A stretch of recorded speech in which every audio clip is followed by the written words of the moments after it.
Welcome back, horror fiends and ghost hunters. You've just checked into another chilling episode of Slash Sisters. I am Slash Sister Jen. And that makes me Slash Sister Hallie. And tonight we are heading deep into the crumbling walls of Danvers State Hospital to revisit a psychological horror gem that still gets under at least my skin. I don't know if it definitely gets under my skin. It definitely gets underneath my skin. It is something that deeply affected me when I first watched this. Yeah.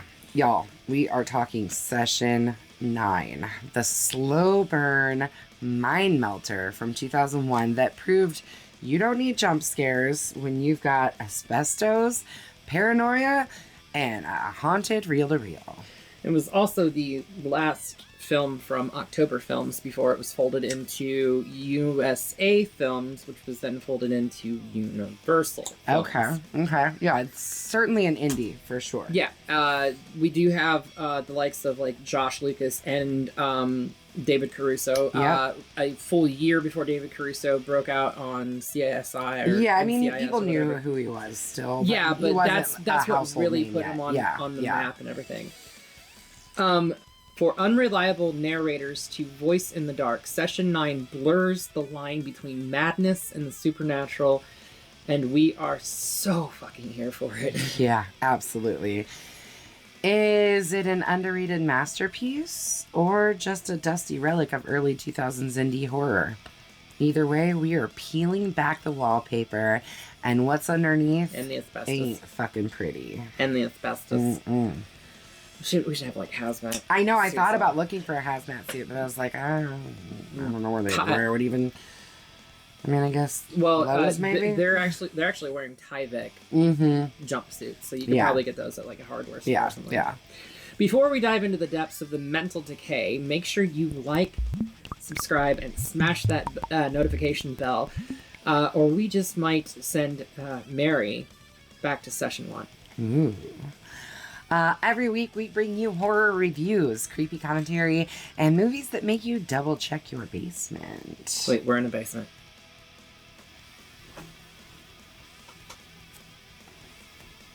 I think we're okay. Okay, Talking all right. about lots of creepy stuff like normal. I mean, is there any other way to live? No. Now, turn off those lights, play on that cursed tape recorder or reel-to-reel, and try to listen too closely to the voices. Because it is time to slash in to Session 9. Gordon Fleming, and I wish I would have remembered his fucking name. He's a brilliant like Scottish actor. I love him in everything. Yeah, he's that been I've seen in quite a few things. Yeah, he was in the first season of Westworld on HBO. Right, he was. Oh gosh, Yeah. that show was... Right.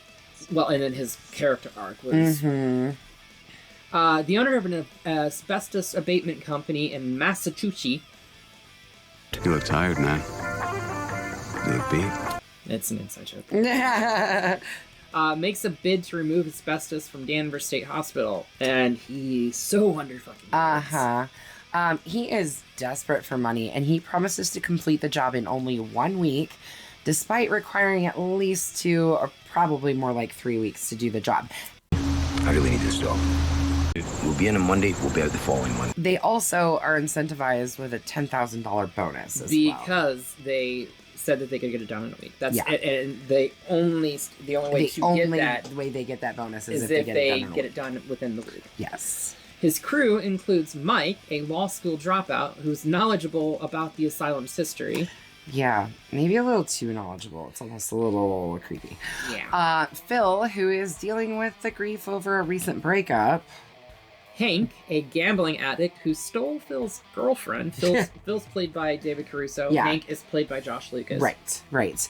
And Gordon's nephew, Jeff, who is Brandon Sexton III. Yes, He was the the shoplifter in Warren Beatty in Empire Records. Yes, exactly. I love that kid. Right. Anyways, and plus he rocks a really rockin' ass mullet. We'll just call him Mullet Head for the rest of this. I swear to God, he looked like an adult version of your fucking son. Yes. So cute. I love it. Grab him and shave his fucking head. Love it. Anyways, Gordon's nephew Jeff has a pathological fear of the dark. What is the name for it? He says Nyctophobia. Nyctophobia. Nyctophobia. What? Fear of the dark. Thank you, Hallie. Yeah, because I kind of suffer from it at times. Okay. At times, Okay. like if it's like completely pitch black and I can't see a fucking thing, Yeah. I start to hyperventilate Yeah. a little bit. I get that. I understand that there's nothing there. But that doesn't mean that there's nothing there. Well, there might not be nothing there. I mean, when you live the life that I have lived and believe in paranormal, do paranormal investigations, you know that there's never truly nothing there. Anyway, while surveying the job site, Gordon hears a disembodied voice that greets him by name. Hello, Gordon. The men begin their job, and Mike discovers a box of 9 audio-taped therapy sessions that were recorded with a patient named Mary Hobbs. She was a patient that suffered from dissociative identity disorder. AKA multiple personalities, which is what they used to call it. And each personality actually serves a purpose for Mary. And sure. I tried to remember what happened 22 years ago. Mm-hmm. I mean, they delve into it more. Yeah, throughout the course of the 9 sessions yeah. and everything like that. The guy that is playing Mike is actually one of the screenwriters for this. Yeah, that's what you were saying right before we started. Yeah, so he got the idea for this because he lived in the Boston area, drove past Danvers State Hospital constantly, and he had a spark of genius, I guess, yeah. right? And wrote this.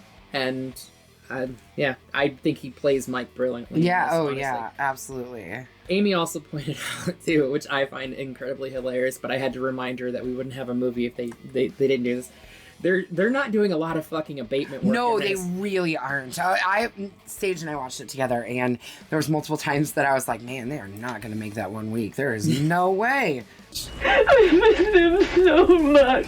There ain't no way, especially Mike. Mike's Mike's doing nothing. He's sitting there listening to tapes. He's just sitting there listening to the tapes and everything like that.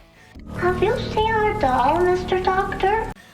Anyway, he begins listening to the tapes and the ensuing days. In the sessions, Mary's psychiatrist attempts to unveil details surrounding a crime she committed at her home nearly 2 decades prior. They keep saying Lowell. I'm assuming Lowell, Texas. Lowell, Texas. That's what I would assume. But I don't know why she would be institutionalized in Boston, Massachusetts. Unless there's a Lowell, Massachusetts that we just don't know. I don't know. Who knows? Mary exhibits numerous personalities who have unique voices. There's 3. There's 3, but we only hear 2 before the end. 9. Yeah. But she does have multiple personalities that have unique voices and demeanors. These alternates include Princess, Billy, and the elusive. We do hear them talking about Simon, but we do not hear Simon's voice until the very end, like Hallie said. Meanwhile, Hank discovers a bunch of antique silver dollar coins and other valuables from the crematory. Yeah. I don't think he even realizes that it's from the crematory, but we see the other side of the wall. We, the viewers, well, I mean, see the other side of the wall. He sees like gold fillings, glass eyeballs, all this other shit. So I think he has an idea, but it's creepy nonetheless. But why did all those patients have all of that money, and why did the faculty not keep the fucking money? Yeah. I mean, I understand hiding the other stuff. Kind of, not really. I don't really understand hiding any of it. But keep the fucking money. Right. Yeah, I don't know. Maybe somebody had it stashed and was going to come back and never got back to it. Yeah. That's a possibility. I could see that. So late that night, Hank returns to the hospital to retrieve the items and discovers a lobotomy pick amongst the items. I do feel the need to point out that there was a discussion earlier, when they were eating I think it was earlier that day, about lobotomies and how the lobotomy procedure itself was perfected in Danvers State Hospital. And Mike was the one explaining how lobotomy works. Yeah, on Jeff, actually, with a chopstick. Chopstick, yeah. The ice pick method into the orbital frontal cortex. Yep. but he, and there's actually subtle foreshadowing in that Where he scene there, too. specifically says that the Recommended treatment? Sunglasses. aftercare was a pair of sunglasses. So he explains like the procedure. Basically, take a pick, shove it up through the orbital socket, Occipital, or- yeah. scramble the brain around a little bit, pull the pick out. Prescribed remedy pair of sunglasses for like a week or two. Yep. Hank wears sunglasses like Pretty fucked constantly. Mm-hmm. So subtle foreshadowing. Yes. Anyways, He becomes frightened by noises as a shadowy figure.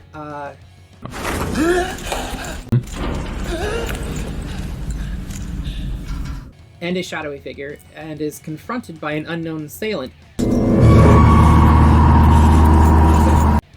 Not says, bef- "What are you doing here? Yeah. Yeah. What are you doing here?"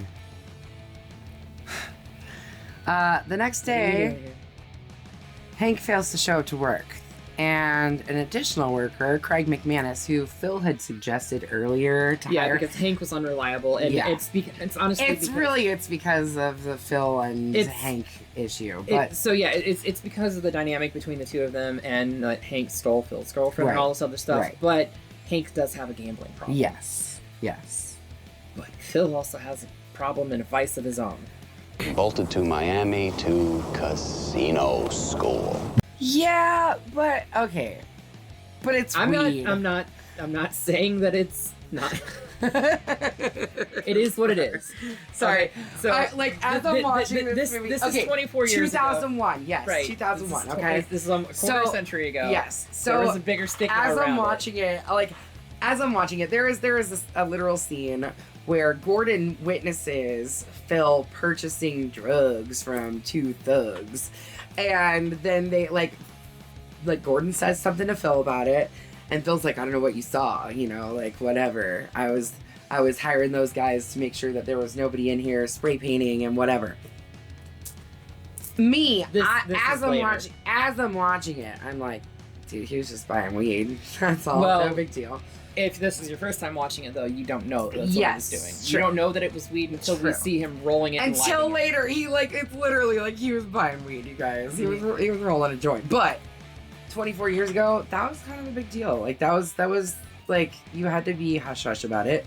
You did have to buy from a dealer. You couldn't just walk into a dispensary and buy whatever you wanted.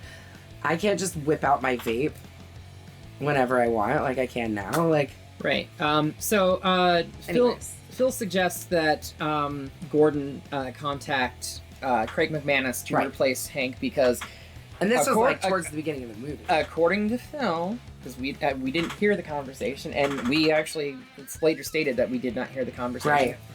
Right. But we call- also don't hear any of the conversations with Gordon and his wife either, so. No. Which led me to believe that it didn't actually take place or whatever. We got lots Phil- to talk about. Phil contacts his ex-girlfriend, and she basically tells him that Hank hit it big and was going down to Miami to go to gambling School, yeah. Because that's a fucking I was thing. gonna say, I don't think that's a thing. I mean, there are professionals that will teach you how to gamble. Yes. Specifically, I'm thinking, and this is still a movie though, but Ocean's 11 opens up with Brad Pitt's character teaching celebrities how to successfully gamble Sure. for like movie roles and stuff like that. So there is True. Okay. there is some type, and then honestly, you go into casinos and stuff like that. There's all those videos that you can watch Yeah, and stuff to for be sure. successful. For sure. Right. Whatever. Anyways, Craig McManus is hired to take his place. He doesn't show up right away though. No, it's like a day or two later that he actually does finally show up. Yeah. Gordon confides in I hit Wendy.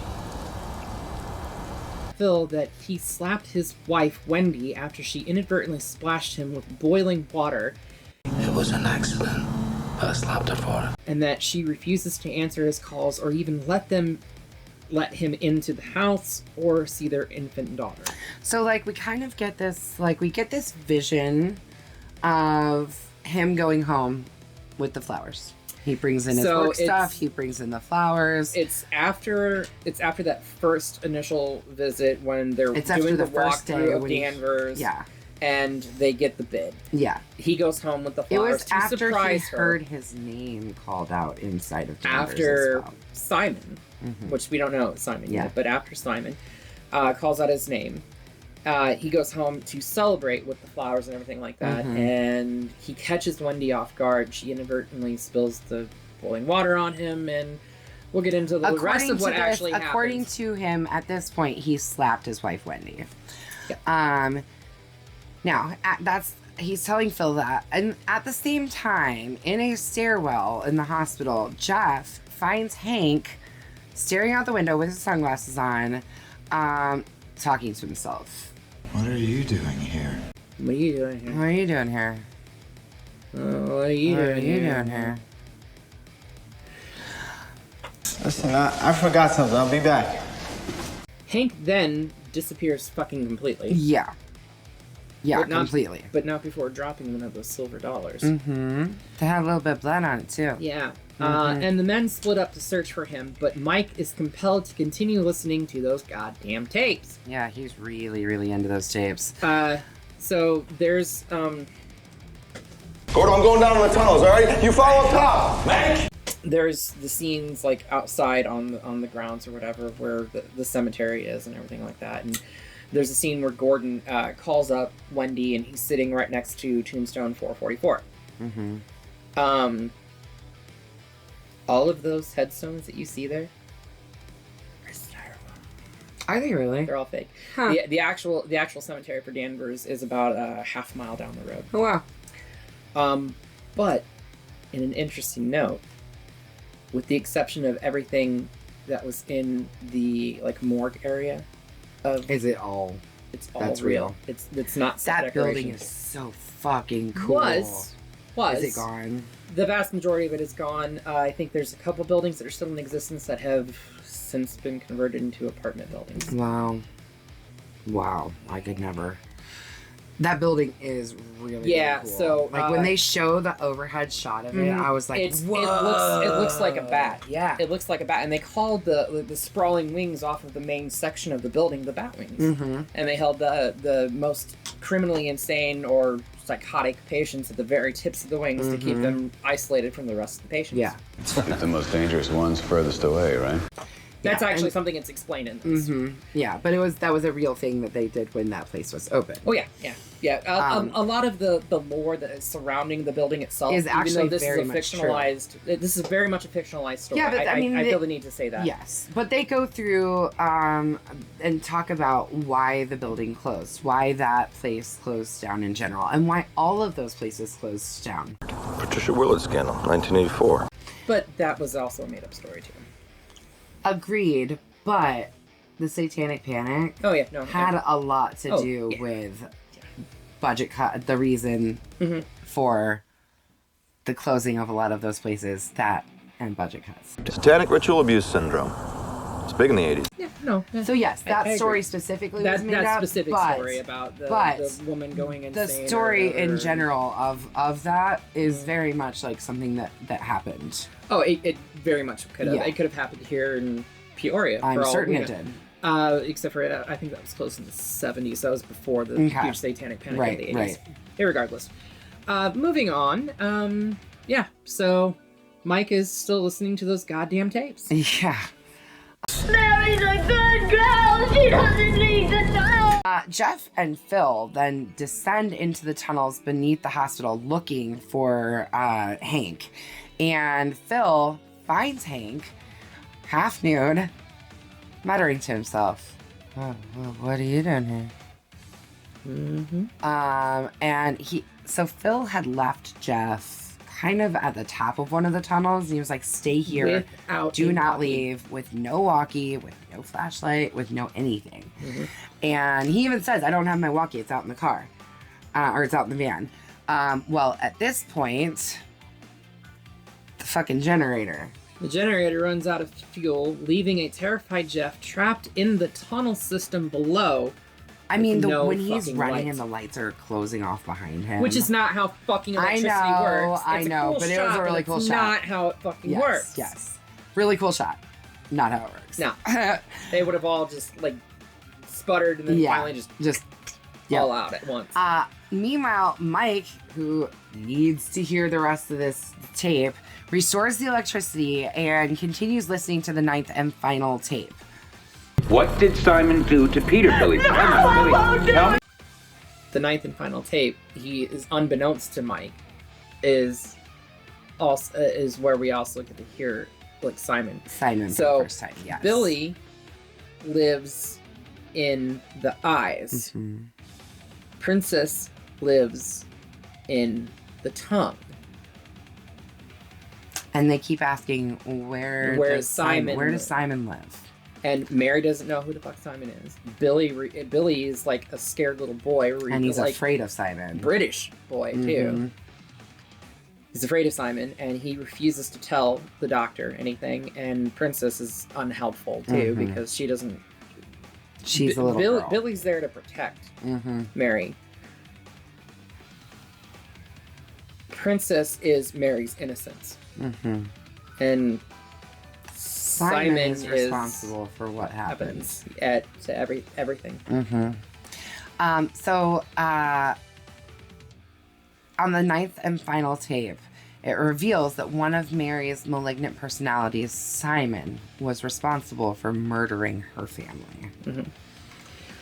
Hello, Doc. Peter was naughty. She needed someone to help her. I told her to cuff them up too. Phil finds Gordon in Mary's former hospital room, staring at photos of his daughter's baptism, which he has pasted to the wall, and there's... blood? I mean, it's very red, but is it supposed to be blood? I always thought it was blood. Okay. Always thought it was blood. It wasn't until this watching where Hank was talking about, like, using the red to mark what needs to be removed. Okay. It's like some type of, like, red paint or... Yes. Right? That red canister is laying on the floor in that room behind Gordon when Phil walks in. Okay. So I always 25 fucking years I thought it was blood. It was blood. Yeah.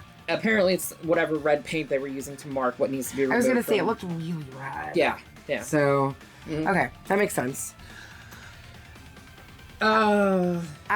Jeff then emerges from the tunnels. Like, he comes running out of the tunnels, straight towards the van, freaking out, and grabs an Oreo to eat. And is attacked by an unseen assailant. Like, yes, those Oreos were in Gordon's bag. And yes, that peanut butter jar was in Gordon's bag. And it shows it over and over again. That peanut butter jar was found down in the tunnels. What was that doing down in the tunnels? By Hank. We'll get to reasons why that was down there. We will. But when Jeff sees someone coming at him, he sticks his arms out like this, he's gonna give him a hug. Yes. It should tell you everything that you need to know About Jeff, who it is. Jeff is Gordon's nephew. Yep. Okay, so the following day, Gordon arrives at the hospital and finds Hank wrapped in plastic sheeting in one of the rooms, a lobotomy pick protruding from his eye. He is then confronted by Phil, who repeatedly tells him to... I need you to wake up and take really good look at him. ...for vanishing in front of him. There's also, when like Phil's on the walkie and everything like that, he, instead of saying over, which is what you normally say when you're ending a transmission or ending your side of the transmission, instead of saying over, they say come back, come back, come back. Which, okay, that is said in some, but this is also foreshadowing of Gordon's descent into madness and everything. Absolutely. Craig witnesses Gordon standing over Hank, who is barely alive. Yeah. Gordon then attacks Craig before Gordon! pulling the lobotomy pick out of Hank's eye, stabbing it into Craig's. Yep. That head lift that Josh Lucas does when Gordon is pulling the pick out, The pick was all CG. It's the only bit of CG in the entire fucking film. So that was Josh Lucas's idea, to lift the head up, to make it look like there's resistance coming off of the pick, and then his head falls back to the floor. Blech. Brilliant. Sorry. Brilliant on his part. Yeah. Seriously, to sell the bit. Yeah, for fucking sure. Brilliant. For sure. Do it, Gordon. Yeah, so then Gordon, in a disassociated state, finds the bodies of each of his men in various rooms in the hospital and recounts his murdering of each of them. What are you doing? Yeah, so this is that scene that I was telling you before we were recording about that subplot where there was a homeless woman living in the asylum that she was not like bothering them, but like they kept like running into her in various forms. So like the peanut butter in the tunnel, you're led to believe like in the subplot that it's hers and all this other stuff. But when Gordon is recounting in his mind killing everybody, there's a scene where Mike's walking through the gymnasium and he's looking out the like small windows in like the second story of the gymnasium, and he's seeing it. This is a deleted scene too, so I know that this is I haven't seen whatever. This one. Yeah. He's looking up at somebody, and it's that homeless woman. And at that point, Gordon comes right up behind him and does whatever he does to kill him. Right. The whole reason why that subplot was deleted from this film is because the first test showing thought that was Mary Hobbs. Even though when Mike found Mary Hobbs's portfolio, dossier, whatever you want to fucking call it, it says deceased. Straight up deceased on it. Yeah. Her room was also 444. The headstone is 444, just like in most asylums. Mm-hmm. They did not bury patients by name. They buried them by either patient They number specifically or said room that number. too at the beginning of the Yes, film, too. yes, they did. Which we know for a fact that Bartonville has done that. Yeah. Anyway, where were we at? At this point, he recalls killing Wendy. Right. He also recalls killing Wendy, his daughter, and their dog after Wendy spilled the boiling water on him. He's actually sitting, I think it's in Mary's room. Mm-hmm. When he attacks Craig, we hear like some like breaking in his back pocket. It's his cell phone. Mm-hmm. And he has the broken cell phone in his hand, and he's trying to talk to Wendy, and he's like, I just want to come home. I just want to come home. I just want to say, sorry, can you forgive me? Guess so. I want to hold you. I want to hold my baby. So that peanut butter, all that stuff was Gordon's. Yeah. He's been staying at the asylum since he murdered his wife, child, and dog. Yeah. Yeah, he has been trying to call Wendy the whole time. Mm-hmm. Every day. Yeah. Every day. In fact, there was even a scene earlier when he says he was accusing Phil of not having called his ex. He's like, well, we don't know. We never heard you talking to her. Which I believe. I agree. But really, he was talking about himself. Mm-hmm. I mean, really. I mean, like, we've never actually heard him talk to Wendy. in the grand scheme of things, that's foreshadowing on his character's arc about him not contacting Wendy properly or whatever. Right. An excerpt of the night tape plays. Mary's doctor asks, "Where do you live, Simon?" I live in the weak and the wounded. And that, my ghostly friends, is session 9.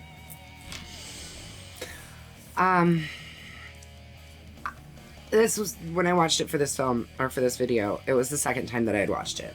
The first time I had watched it, I don't really remember. I don't know if I was drunk. Who knows? Combination Knowing of me, could have been anyone. When I watched it this last time, I felt a couple of different things. So, first off, we could look at it as straight up as it is, as they show us at the end. Gordon was possessed by Simon and became possessed on that first walk the very first day. Or something else that was mentioned by the security guard in one of the very first opening scenes was what happened to all the patients when they let go of all these people. And he said, well, they all just got let out into the streets for the most part. Which and is what happened here in Peoria when Zellers closed its doors. Yep. At least the ones that could be released were released. The ones that needed constant care were moved to another moved to facility. a different facility. Yeah. But something else that I think it's Jeff asked, well, what happened to all those people? And he's like, well, you know, sometimes they come right back here. Mm-hmm. So my other thought as I'm watching this is, was Gordon a patient there at some point? That'd be an interesting thought. Was Gordon somehow drawn back to that place? Maybe not even realizing it. Maybe he was a patient as a kid.